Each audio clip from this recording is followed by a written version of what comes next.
Welcome to Wealth Coffee Chats, folks, for your daily live updates. Get the most out of today's episode by participating in the chat. Make sure you ask some questions, be part of the conversation, have a bit of fun, grab a coffee or a tea, take some notes, and get ready to start your day, folks. Quick few housekeeping rules, though. No spamming, no advertising or self-promotion in the chat. That's not on. Be kind and respectful to everyone when participating. And most of all, have a good time. Real estate investing can be your biggest asset. It also can be your most expensive asset when it comes to getting it right or getting it wrong, folks. It can be time-consuming, stressful, and that's why here at Positive, we have what's called a 6-star team, a full-service team that provides integrated wealth and property investing solutions and services simply designed to help you progress towards your goal of passive income through your property portfolio, folks. Make sure you check out our other podcasts on the Positive Mentor Network. Not only is there Wealth Coffee Chats, there's the Urban Property Investor. Drops every Wednesday with straight talking investing strategies and lessons with Sam Saggers. Property Investor Tales. This is where our clients, you guys, share real life stories from property investing, hosted by some of our advisors and strategists. And that's done every fortnight, dropping every Monday. Wealth, Wine and Wisdom, folks, that debriefs the week that was in the world of finance and property, hosted by yours truly, Jason Witten and Andy Fenton on Fridays. Hey, good morning, folks.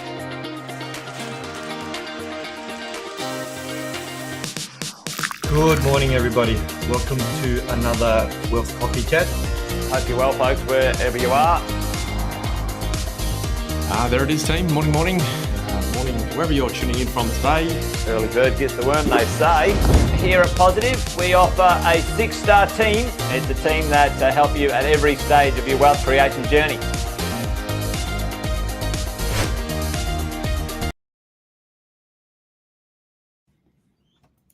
Morning. Welcome along. Wednesday, 2nd of April. Time is flying, team. We're back for another episode of Wealth Coffee Chats, Property Management Edition. Of course, I am back. If I might not have been here last week, or definitely wasn't here last week, I was sipping some cocktails in the lovely island of Fiji. Looking out my window this morning, it's raining. So there you go. You get on with it, I suppose. So welcome along, team, along to Wealth Coffee Chats again. See a few of you guys jumping in already. So good to see you. Good to have you here. I'm going to get myself set up as we go along. If you haven't met me before, you haven't sort of jumped on Wealth Coffee Chats before, part of the collective team here, Positive 6-star team, that is. My name's Cass Shosted, representing the Property Management Group today. And on Wednesdays, about 10 past 8, local time, Queensland time, we get on. We talk about all things property management. We talk about the thing on how we're going to actually, go through holding property. What do those strategies look like? What are the things you guys need to know as landlords and investors with your property management crew? So we're going to deep dive into another topic this morning. Hope you guys can play along in the chat and get the most out of it. So that's me. If you don't already know, Cass is my name. And this morning, when I find it on my ticker here, team, doesn't seem to. There it is. All right, bit rusty on the tech, but there we go. I might need warranty next week. Today, team, breaking down the lease agreement, things you should know as the landlord and investor. These are things property managers should know as well. I'm going to share an example today of a lease agreement. For all intents and purposes, I'm just going to use a Queensland lease agreement today, team. But state by state, you'll get the gist of some of the terms, conditions, particulars in a lease agreement are quite similar. So I'm sure a lot of us can get a few things out of it today. So if you guys are good with that, let me know. Bunty's here. Awesome, mate. Good stuff. Justin, Jeff as well, mate. Morning to you. Fiji. Oh, Jeff, I just missed you by a week. There you go. Oh, mate, we could have had a cocktail together, that's for sure. Luke's here as well, and James, mate. Good morning to you guys. Always appreciate you guys jumping in. And I guess the question this morning in relation to, let's break down that lease agreement. As I click the wrong button again, team, bear with me. Breaking down the lease agreement, things you should know. Question I had for you guys to get it started in the chat perhaps is, what's the one clause in your lease agreement that might have costed you thousands of dollars and you don't even know it yet? Is there one clause in your lease agreement, you sort of through your property journey, you've gone, hey, didn't know that, or hey, next time I better change that up. I better tighten that clause up. Anything in that lease agreement, your experience through holding property, because I always say, the holding phase, the consolidation phase of your investment journey can be challenging, team. Can be challenging, and I guess part of Wealth Coffee Chats and the team here, part of the Six Star team, is to help you guys through that process. So, if you had any weird, wacky clauses in your lease agreement, let me know. Drop it in the chat.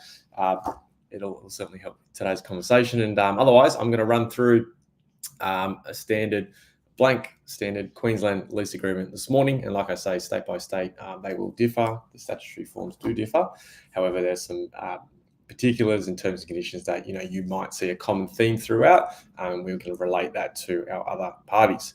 So, all things being equal, I will get rid of that ticker off your screen, and I will attempt to share my screen. Now, let's try and make this a little bit better for you guys. Let me know if you guys can see that okay. Let me know if you need me to zoom in a little bit more. I might try and make that a little bit more favorable for you guys in that space there. So, give me a bit of a yes in the chat. All good. Ready to go. Let's have a look at this lease agreement, team. So, in Queensland, as I say, the Form 18 General Tenancy Agreements, a couple of things we want to run through and look at in particular. So you'll notice, and if you haven't seen a lease agreement before, this is what it looks like.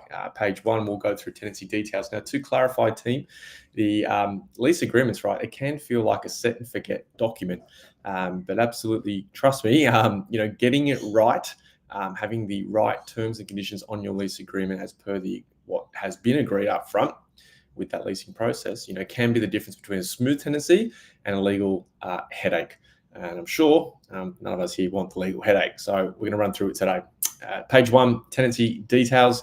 Essentially, to clarify, the agreement is not between the property manager and the tenant. The agreement is between the lessor, rental provider in your state, and the lessee, the tenant, the renter. And so these particulars need to go on page 1.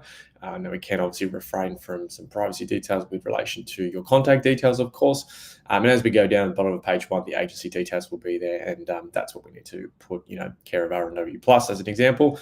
And we go along. Skipping to page 2, team, what we do want to make sure we pay attention to is this section. How we're communicating with the tenant, making sure contact details are correct, the address of the rental premises, and any inclusions provided.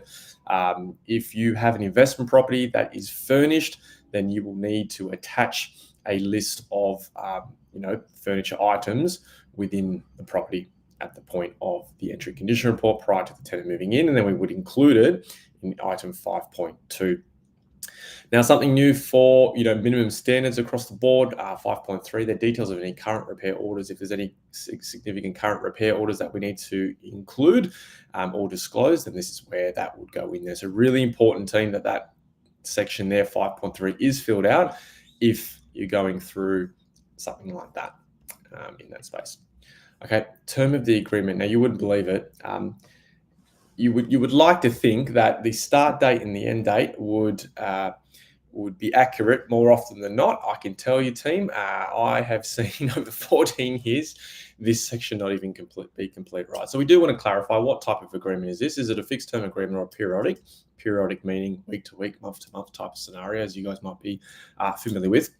But essentially, page 2 is going to outline some of the conditions, particularly when this lease commences, when this lease ends, and obviously the rent per week, per fortnight, per month. We need to state the frequency and set clear expectations from the start. We're also going to disclose to the tenant how we're going to expect them to pay their rent, including just to note as well, and your property managers will know this, but again, for you guys as landlords to know, we do need to offer one free method of rent payment that doesn't incur a cost to the tenant. So just keep that in mind. Okay, item 10.A. Now, you guys might know rent increases. How long, team? How often can we do rent increases? What do you guys reckon? Hopefully we've been paying attention in class here at Wealth Coffee Chats. Let me know in the team, how often can we do rent increases? Not necessarily just in Queensland, but New South Wales, Victoria, South Australia. Anyone want to have a crack in the chat for me?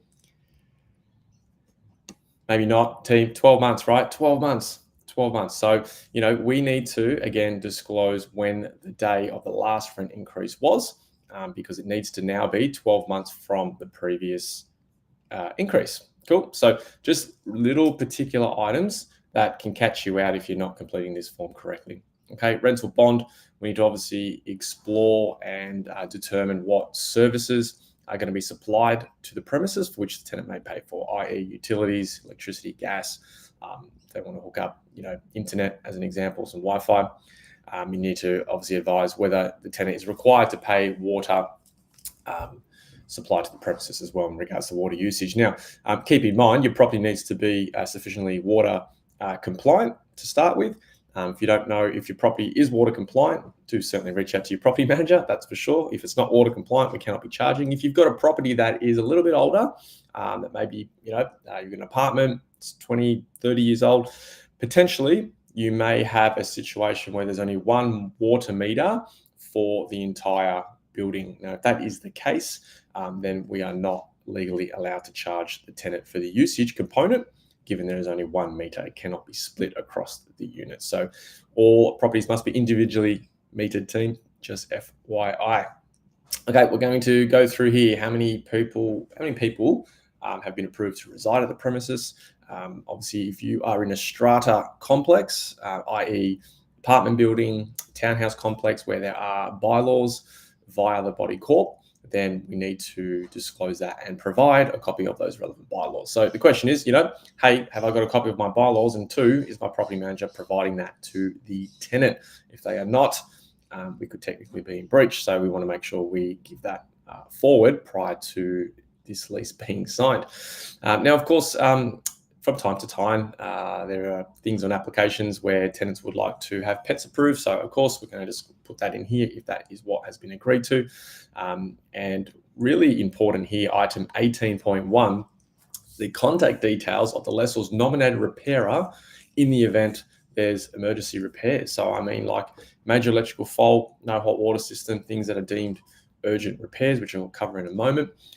These are, this is a place and an opportunity for you or your property manager to put the allocated and assigned emergency contact details in the event that happened. Go back to Friday. I flew back in from Fiji, team. I was chilling out, unpacking my bag, and about 5:30, 6 o'clock on Friday night, a tenant had reported some drainage issues, and sort of water was backing up, through the shower floor. Now, it was kind of technically outside business hours. We jumped on it anyway to make sure we could control the situation. Why? Because we wanted to avoid the situation, which has happened.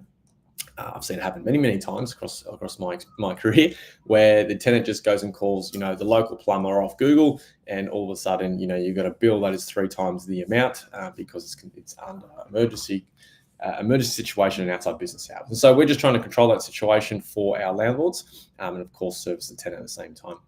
So, team, really, really important. The first 3 to 4 pages, you need to make sure that these are watertight, they're particular, and you're keeping safe at the end of the day. Everyone's jumping in now. Sorry, team, I've just jumped back in the comments. So Trina nailed it. Jeff, there you go. Once every 12 months. Awesome. Sounds good, team. Sounds good. Glad we are on the same page. And as we go along, team, I'm not going to go through and bore you with all the terms and conditions today. But essentially, if you haven't sort of skimmed over one, or you're kind of interested in, what the terms and conditions are of a lease agreement, roll through it. This form, obviously, like I say from the start, this is a Queensland form, very similar terms and conditions that you'll find state to state. So do check your relevant lease agreement.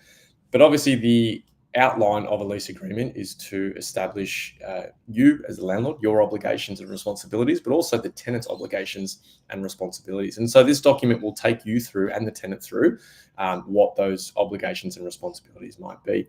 When it comes to an entry condition report in Queensland, for an example, the lessor, i.e. agent, must prepare an approved form, sign and give the tenant 1 copy of the condition report for the premises. So that's the entry condition report we give to the tenant, which has comments and photos of, again, the internal and external condition of your property prior to them moving in, which is then used at the exit condition report. It goes through here, some things around the rent increases, obviously, like we say as you guys saw there, and you guys have answered in the chat, 12 months after the last rent increase is applicable, you must give 2 months notice as well in that space. And so your lease agreements in your relevant state will run through what these terms and conditions might look like.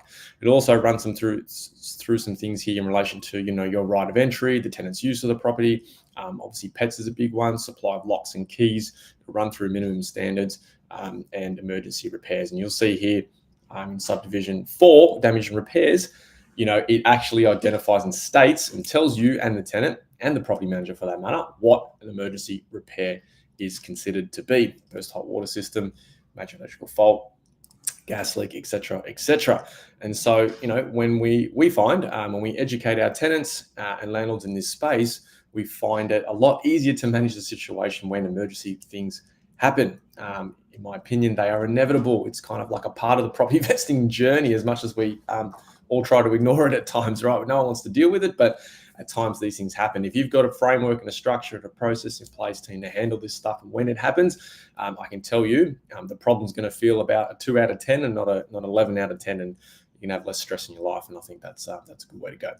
And so, the rest of the terms and conditions here that are stated on here will continue to outline, how do you end an agreement? I need to have more coffee this morning, I think, team. And of course, what to do with the exit condition report. What's the parameters of how quick the lessor must do it? For example, in Queensland, the lessor or the lessor's agent must, within 3 days after receiving a copy of the report, sign the copy, and then obviously work through that process with the tenant. Okay, we can't wait weeks and weeks for the tenant to vacate and then go through. Now, special terms and conditions, it's left blank. There's some weird and wacky things over my time that I think I've seen self-managing landlords put in there. Some crazy stuff. I actually tried to find a copy of this post I saw in a landlord Facebook group from weeks ago. I'm kicking myself I didn't screenshot and save the post, but I will try and find it, team, because it's some really interesting stuff in there that goes on, and you'll often find that most of those special clauses, conditions that landlords or property managers put in there, you'll often find they're irrelevant. Why? Because they don't necessarily comply with legislation. And if they don't comply, then it's not enforceable, and then it's just a waste of time, isn't it? So we're not going to do that. I'm not going to do that for you guys. I want to make sure we are nice and clean with our lease agreements, keep it watertight, keep you guys safe, of course. And if we can do that, we're going to have a smooth tenancy. If we have a smooth tenancy, we're going to have a good, situation at the end of that tenancy, whether it's regards to that lease renewal rent review conversation to maximize that rent in the event we need to or we can do. Alternatively, it's going to have a smooth vacate, and there's going to be less challenges and problems in your investment journey. So that's my 2 cents this morning, team. Wealth Coffee Chats, done and dusted. I'll definitely be here next week. I won't be in Fiji, unfortunately, Jeff. So, but there you go, team. That's me done and dusted for Wealth Coffee Chats. Thanks for jumping in the chat and having and sort of being part of the conversation this morning. Really appreciate your time and energy. Tim, thank you to you as well, mate. You guys have a lovely day wherever you're tuning in from this morning, and I'm sure I will see you very shortly. All right, that's it, team. Thanks. Thanks for watching another episode of Wealth Coffee Chat, folks. Make sure you like, subscribe, and turn on your notifications so you never miss a thing when we go live. Portfolio and investing game, folks, with Wealth Coffee Chats live every morning at 8:10 each weekday. Make sure you join us. Previous episodes are also available wherever you get your podcasts, folks, as well as our other podcasts from the 6-Star team here at positivementor.com.au.